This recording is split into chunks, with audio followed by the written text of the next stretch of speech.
Welcome to India बडी। आपका स्वागत है आपके अपने चैनल इंडिया बडी में। दोस्तों, आज जो हम टॉपिक कवर करने वाले हैं वो है 12th महाराष्ट्र बोर्ड के इंफॉर्मेशन टेक्नोलॉजी यानी आईटी के 4th चैप्टर इमर्जिंग टेक्नोलॉजीज। तो चलिए आगे बढ़ते हैं। हमने आईटी का एक पूरा प्लेलिस्ट बनाया महाराष्ट्र बोर्ड के 12th स्टैंडर्ड के लिए, तो आपको वो पूरा प्लेलिस्ट इंडिया बडी के प्लेलिस्ट में मिल जाएगा। तो देखते हैं आज इस टॉपिक में हम क्या क्या पढ़ने वाले हैं। तो सबसे पहली चीज़ है, ये जो चैप्टर है ये आईटी में 4th चैप्टर है और उसके अंदर जो भी टॉपिक दिए टेक्स्ट बुक में सारे टॉपिक्स को हम कवर करने वाले हैं। उनके लिस्ट आपके सामने हैं। अब हम आगे बढ़ते हैं। सबसे पहली चीज़ है इंटरनेट ऑफ थिंग्स। ये एक चीज़ आता है कि इंटरनेट ऑफ थिंग्स का मीनिंग क्या होता है। इंटरनेट जो है वो हम सोचते थे कि हमेशा कंप्यूटर या बेसिकली आपके मोबाइल या आपके टैबलेट पे चलता है, लेकिन यहाँ पे कहना चाहते हैं कि इंटरनेट को आप बाकी सारे चीज़ों में भी लेके आ सकते हैं। फिजिकल डिवाइसेस, व्हीकल्स, जिसको कभी आपने सोचा नहीं था कि आज एसी भी इंटरनेट से चलेगा, ये सारी चीज़ें बेसिकली आपने इंटरनेट ऑफ थिंग्स कर दी है। तो इसका मीनिंग क्या होता है? इंटरनेट ऑफ थिंग्स का मीनिंग होता है कि इंटरनेट की कनेक्टिविटी को आप एक्सटेंड कीजिए, not only till desktop, laptop या स्मार्टफोन या टैबलेट, बट बाकी सारे डिवाइसेस भी जो आपको दिखते हैं आज, जो फिजिकल डिवाइसेस है लाइक वॉशिंग मशीन या आपका कोई व्हीकल हो या एसी हो, उन सारी चीज़ों को बेसिकली इंटरनेट से कनेक्ट कर दिया जाए। तो इससे बेनिफिट क्या होता है? डिवाइसेस से आप कम्युनिकेट कर पाते हैं, उनको आप कंट्रोल या उनसे आप कोई भी इंस्ट्रक्शन दे सकते हो और उनको आप रिमोटली भी उन पर मॉनिटर या कंट्रोल कर सकते हो। एग्जाम्पल में मैं आपको दे रहा हूँ कि जैसे ओला कार या आपका बेसिकली उबेर, इसमें पहले होता क्या था, ये एक व्हीकल थी, लेकिन अब हर एक कार में जीपीएस लग जाता है। तो क्या हो गया, मतलब आपने व्हीकल में भी बेसिकली इंटरनेट की कुछ फैसिलिटीज़ को यूज़ करने लगे। सिमिलरली आपने सुना होगा एलेक्सा के बारे में, हमेशा ऐड आता है। तो इससे हो क्या रहा है, एलेक्सा जो है बेसिकली एक इको डिवाइस है, लेकिन वो इंटरनली वो इंटरनेट से कनेक्टेड है। आप किसी भी डिवाइसेस से जो इंटरनेट से कनेक्टेड है उसको आप यूज़ कर सकते हैं। जैसे सीसीटीवी होता है, सीसीटीवी के फुटेज को अब आप अपने मोबाइल पे भी देख सकते हैं। मतलब हुआ क्या, अब सीसीटीवी भी इंटरनेट से कनेक्ट कर दिया गया। तो इंटरनेट ऑफ थिंग्स का मीनिंग ये होता है कि इंटरनेट को आप बाकी भी फिजिकल डिवाइसेस से कनेक्ट कर दीजिए। अब इंपॉर्टेंट चीज़ है, जैसे मैंने बात किया एसी को भी आप इंटरनेट से कनेक्ट कर सकते हैं। अब लोग ऐसे करते हैं कि अगर वो घर पहुंचने वाले तो पहले ही अपना एसी चालू कर देते हैं, जिसके कारण क्या होता है कि जब तक वो घर में पहुंचते तब तक कूलिंग हो जाती है। उसके लिए आपको एक छोटा सा डिवाइस लगाना पड़ता है, लेकिन अगर आप देखेंगे इंटरनेट से अब बेसिकली एसी भी कंट्रोल हो रहा है। आप उसे बंद ज़्यादा कम कर सकते हैं इंटरनेट के थ्रू। सो ये था बेसिकली इंटरनेट ऑफ थिंग्स से रिलेटेड टॉपिक्स। अब इसके एडवांटेजेस क्या है? जैसे आपने देख लिया स्मार्ट वॉच। स्मार्ट वॉच में आपको इंटरनेट की सारी चीज़ें मिलेंगी। इवन कुछ लोग मेल्स भी चेक कर लेते हैं, फ़ोन भी इसी में पिक कर लेते हैं। तो सारी फीचर्स आपको स्मार्ट वॉच में भी मिल जाती है। तो एडवांटेजेस क्या है इंटरनेट ऑफ थिंग्स के? Efficient use of device. Basically किसी ने सोचा नहीं था कि घड़ी को भी इस तरीके से इस्तेमाल किया जा सकता है या एसी को भी इंटरनेट से चालू किया जा सकता है।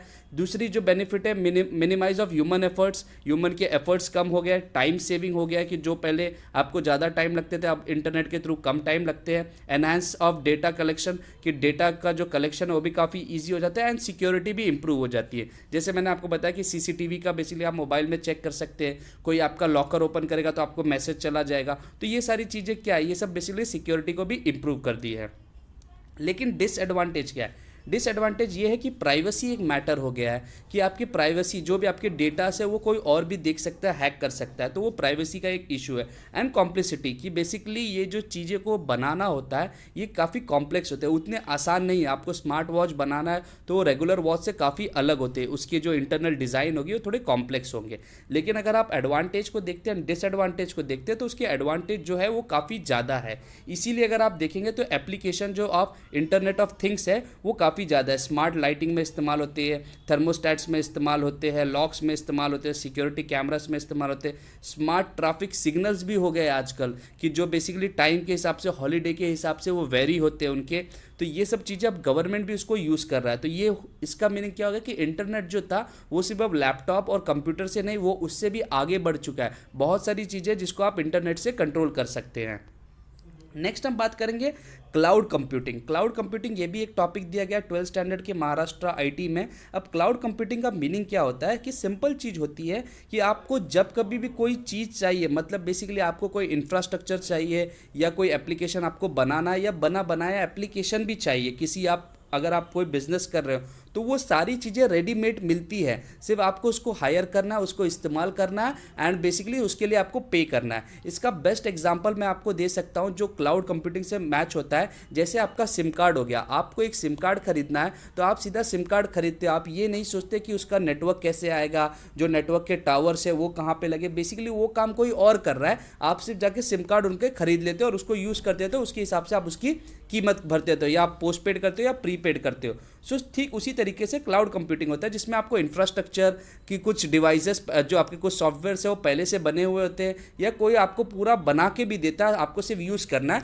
उसके हिसाब से आपको बेसिकली उसको हायर करते हैं, आप उसको रेंट पे लेते हैं और आप उसको यूज़ करते हैं।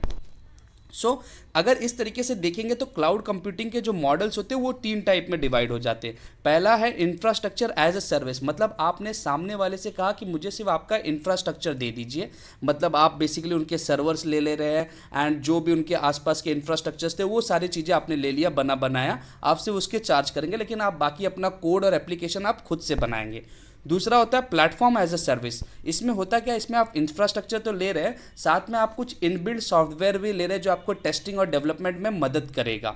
तीसरा होता है software as a service. Software as a service मतलब क्या हो गया, आपने इंफ्रास्ट्रक्चर भी लिया, टेस्टिंग एंड डेवलपमेंट का जो किट था वो भी लिया, और साथ ही साथ आपने बनाया एप्लीकेशन भी ले लिया, आप बस उसको यूज़ कर रहे हो, आपको डेवलप करने की भी जरूरत नहीं, किसी और ने बनाया है, आप सिर्फ उसको यूज़ कर रहे हो। अब क्लाउड कंप्यूटिंग के 2 टाइप होते हैं, तो बेसिकली 2 नहीं 3 टाइप होते हैं, एक मर्ज होता है उसमें। पहला है पब्लिक क्लाउड। पब्लिक क्लाउड के बारे में आपको नाम से समझ में आ रहा है कि जिसको बहुत लोग इस्तेमाल करते हैं और वो शेयरिंग में होता है। दूसरा होता है प्राइवेट क्लाउड, मतलब वो आपके लिए ही बनाया जाता है, आप ही बेसिकली उसको यूज़ करते हैं। तीसरा होता है हाइब्रिड, जो पब्लिक एंड प्राइवेट का दोनों का कॉम्बिनेशन होगा, हम इसको डिटेल में आगे पढ़ने वाले। तो पहले हम पढ़ेंगे मॉडल ऑफ क्लाउड कंप्यूटिंग। तो जब हम मॉडल ऑफ क्लाउड कंप्यूटिंग में जा रहे हैं तो पहला क्या है, इंफ्रास्ट्रक्चर एज अ सर्विस। तो आप देख रहे हैं उसके अंदर सिर्फ सर्वर्स को वो इन्वॉल्व कर रहा है, जो भी इंफ्रास्ट्रक्चर का पार्ट है, बाकी जो मिडलवेयर या ओएस, मतलब आपको जो टूल्स लगेंगे जो डेवलपमेंट के लिए या टेस्टिंग के लिए, वो और जो एप्लीकेशन वो आप खुद से बनाएंगे।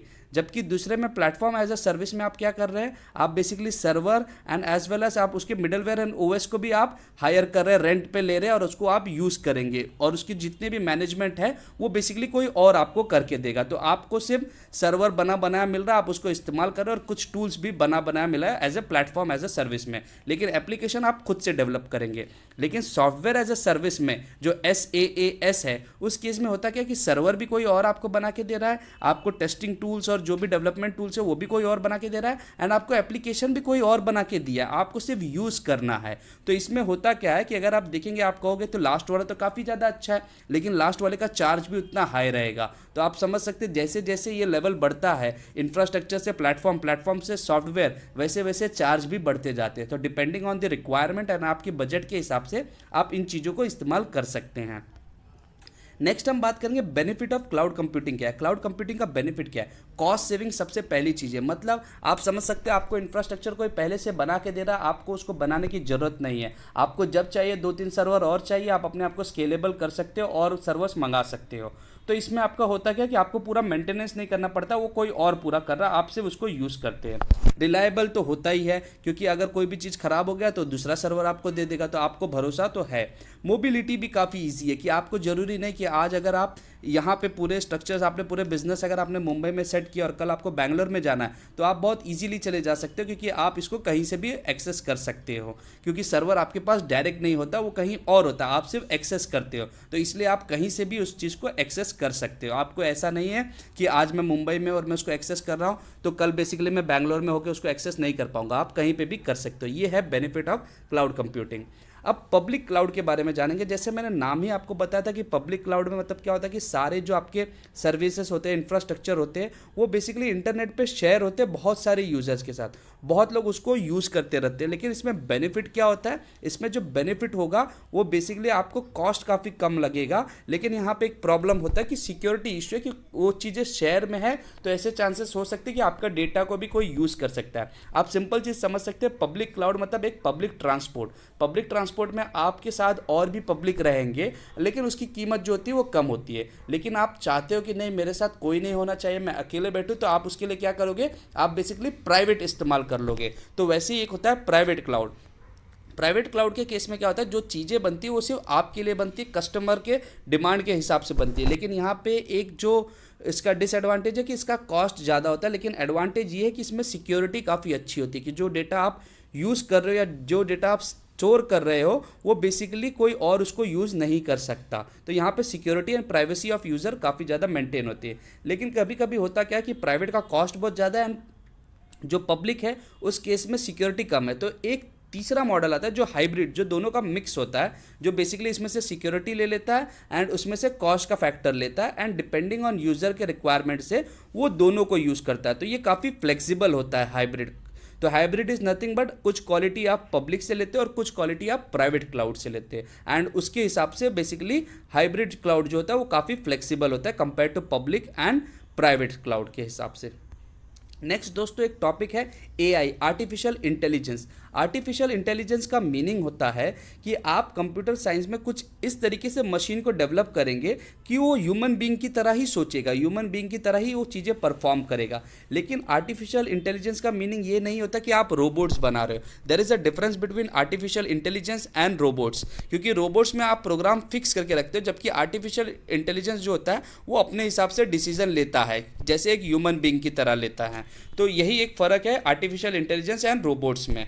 नेक्स्ट हम बात करेंगे एडवांटेज क्या होता है आर्टिफिशियल इंटेलिजेंस का। आर्टिफिशियल इंटेलिजेंस का एडवांटेज है कि रिड्यूस ह्यूमन एरर, जो गलतियां ह्यूमन कर सकते हैं वो मशीन नहीं करेगा। डिजिटल असिस्टेंट बहुत ज़्यादा अच्छा होता है। जैसे आपने देखा होगा कुछ साइट्स पे आप जाते हो तो साइड से एक पॉपअप आता है जो आपको कहता है मे आई हेल्प यू। जब आप उसमें कुछ भी चीज़ें लिखते हैं तो वो उसके साथ बेसिकली उस पर रिप्लाई देना चालू करता है। That is nothing but artificial intelligence. वहाँ पे आपको ह्यूमन बीइंग को बैठाने की जरूरत नहीं होती, वो अपने हिसाब से ह्यूमन की तरह सोच के वो आंसर देता रहता है। आर्टिफिशियल इंटेलिजेंस आपको फास्टर डिसीजन मेकिंग में भी हेल्प करता है एंड डेली एप्लीकेशंस में भी इस्तेमाल किए जाते हैं। लेकिन डिसएडवांटेज क्या है, हाई कॉस्ट है, क्योंकि आप बहुत अच्छा सेटअप बनाओगे और एक बार आर्टिफिशियल इंटेलिजेंस चल गया तो वहाँ पे अनएम्प्लॉयमेंट बढ़ जाती है, क्योंकि लोग अब इंसान को नहीं रखते क्योंकि मशीन ही वो चीज़ को काम कर लेती है। तो ये एक डिसएडवांटेज भी है आर्टिफिशियल इंटेलिजेंस का।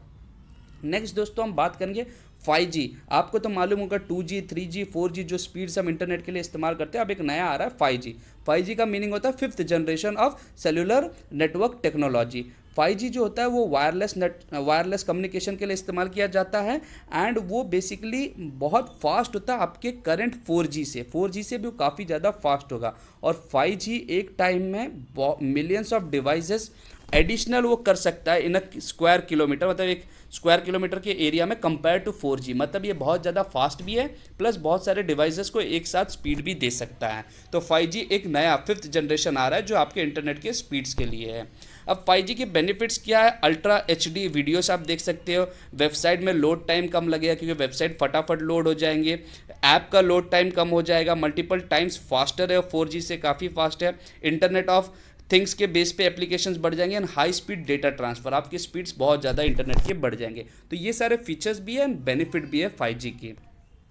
सो दोस्तों इस चैप्टर में बेसिकली यही सारे टॉपिक्स थे। अगर हम इसके समरी में देखें तो वो आपको बताते हैं कि जो आपका IoT होता है वो इंटरनेट ऑफ थिंग्स होता है, मतलब आप इंटरनेट को बाकी सारे फिजिकल डिवाइसेस तक लेके आए, वो होता है इंटरनेट ऑफ थिंग्स। और साथ ही साथ ये आपको बताता है कि इंटरनेट ऑफ थिंग्स को अगर आप इस्तेमाल करते हैं तो आपके सोशल एंड क्रिटिकल प्रॉब्लम्स जो होते हैं जैसे ट्रैफिक के problem, air pollution, water pollution, ये सारी चीज़ें सॉल्व हो जाती है क्योंकि ये सारी चीज़ें खुद ही मैनुअली वो बेसिकली डिटेक्ट करते हैं एंड उसके बेस पे वो रिपोर्टिंग भी कर देते हैं। AI जो होता है वो आर्टिफिशियल इंटेलिजेंस होता है, मतलब मशीन को आप उस तरीके से एबिलिटी दे दो कि वो ह्यूमन की तरह ही एक्ट करे एंड थिंक करे।